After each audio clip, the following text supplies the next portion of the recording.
Le mot liberté vient du latin libertatem.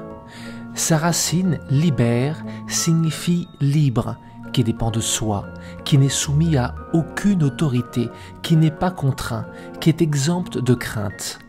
Le grec éléotéros ajoute au latin le sens de libre, mais aussi celui de sans certitude.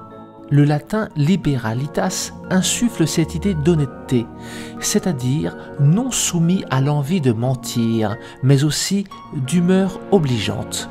Libertas pose le sens de cette condition de l'homme qui n'appartient à aucun maître, ce principe par lequel chaque humain est sa seule propriété, par opposition à prisonnier ou esclave.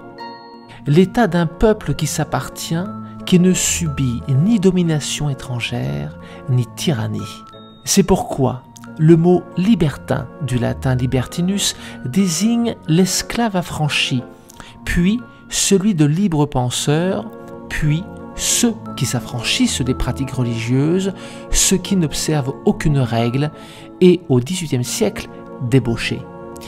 Chez les Romains, liberté est une divinité représentée par un sceptre dans une main et dans l'autre une pique surmontée d'un bonnet, dont le sens est de mettre une majuscule sur le mot liberté.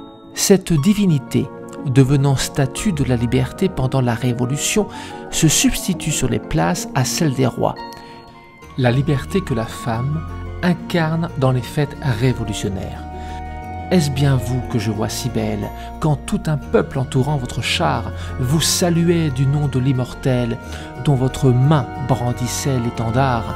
Oui, vous étiez déesse, déesse de la liberté.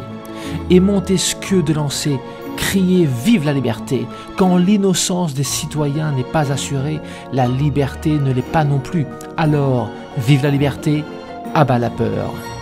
Mais saviez-vous que le mot livre, du latin liber, trouve une origine latine similaire avec le mot libre, dont la nuance réside en ce petit élément ajouté à une lettre, qui permet ici de distinguer deux mots.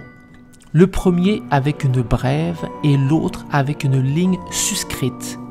Le liber désigne cette partie intérieure de l'écorce composée de couches minces et superposées sur laquelle les anciens écrivaient. Écrire, donc lire, l'autre accès à la liberté des esprits. Liber signifie donc livre, l'ouvrage d'esprit fabriqué à partir du vivant de l'arbre. Ce n'est donc pas étonnant si le mot arbre et le mot libre sont aussi proches grâce à ce qu'ils offrent, la capacité d'échapper aux idées dominantes et donc d'accéder au libre arbitre. Cette faculté de l'âme qui se détermine non par une influence étrangère, mais par son propre mouvement. Alors, vive la liberté, à bas la peur.